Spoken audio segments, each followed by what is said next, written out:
Quando o homem passou a plantar, algo mais do que sementes se firmou na terra. Firmou-se a ideia de permanência. Até então, ele seguia os ciclos da natureza com pés nômades e olhos atentos, mas ao lançar raízes no solo, começou também a fincar raízes dentro de si. Já não bastava sobreviver ao dia.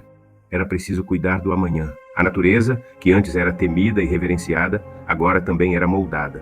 As estações deixaram de ser apenas ciclos observados e passaram a ser estudadas. O plantio dependia do tempo certo, do olhar paciente, da espera silenciosa. Assim, a relação com o mundo ao redor tornou-se mais íntima e mais complexa. Com a terra vieram os limites. A caça já não bastava e o alimento passou a ser cultivado. Surgiu o trigo, a cevada, o pastoreio. O homem criou os animais e não apenas os caçou. Domesticou o gado, ovelhas, cães. O alimento deixou de ser incerteza constante e passou a ser promissor, ainda que frágil diante de secas, pragas e guerras. A abundância começou a ser medida e com ela nasceram as primeiras diferenças entre quem possuía e quem não. A convivência mais próxima fez nascer outro tipo de elo. A formação da família assumiu uma função além do afeto. Era também estrutura de herança, de cuidado, de segurança. O terreno cultivado precisava de mãos que o protegessem. Assim, o grupo passou a se organizar por linhagens, por clãs, por histórias compartilhadas não apenas pelo sangue, mas pela terra. A linguagem evoluiu. Já não era apenas gesto, era símbolo. As primeiras formas de escrita brotaram como necessidade de lembrar e transmitir. Números para contar grãos, marcas para registrar acordos, símbolos para manter viva a memória. A comunicação se tornava arte, técnica e poder. As ferramentas acompanharam essa transformação. O homem aprendeu a polir pedras, a moldar cerâmica, a tecer fibras. A tecnologia deixava de ser mero instrumento de caça para tornar-se expressão de cultura. O arado, a roda, o tear. Cada invenção representava um passo rumo à complexidade, mas também à interdependência. A consciência também mudou. Já não bastava apenas respeitar o invisível.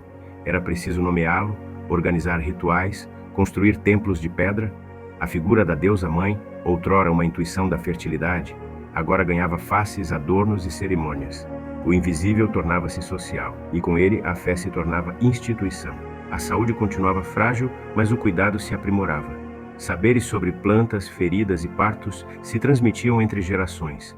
As mulheres, muitas vezes guardiãs desse saber, carregavam não apenas a vida no ventre, mas também o conhecimento que sustentava a vida fora dele. O tempo ganhava novas medidas. Agora se falava em estações, em ciclos de colheita, em envelhecer com os netos ao redor. A expectativa de vida dava pequenos passos adiante. Com cerca de 35 anos, a morte ainda era familiar, mas já não era tão precoce para todos. Com o acúmulo de recursos, surgiu o trabalho como divisão. Havia quem plantasse, quem cuidasse dos animais, quem construísse, quem guardasse. O ofício passou a definir a função social. O valor de alguém não vinha apenas da força ou da experiência, mas da contribuição específica que trazia ao grupo. A economia nascia nas trocas, um cesto de grãos por uma peça de cerâmica, um novilho por uma noite de abrigo. O comércio era ainda rudimentar, mas já revelava uma lógica de valor e escassez. E com ele, nasciam também as primeiras desigualdades. A consciência do coletivo se ampliava. Decisões precisavam ser discutidas, tarefas precisavam ser organizadas. Era o início da política.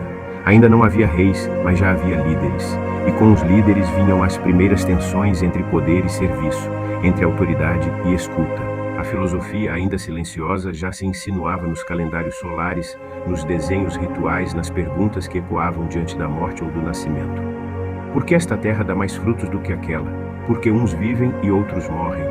O homem começava a buscar ordem, não apenas nas estrelas, mas dentro de si. E com o plantio, o sedentarismo e a partilha, a população cresceu. De grupos nômades de algumas dezenas de pessoas, surgiram aldeias com centenas. Estima-se que, ao longo do Neolítico, a humanidade tenha saltado de algo entre 15 a 20 milhões para mais de 100 milhões de indivíduos espalhados pelos continentes. Cada novo nascimento era promessa, cada nova casa um marco de civilização. Entre os campos arados e as pedras empilhadas em círculo, o homem descobria que havia algo mais difícil do que sobreviver. Descobria que viver junto exigia equilíbrio, paciência, escuta, e assim lentamente plantava os fundamentos do mundo que viria.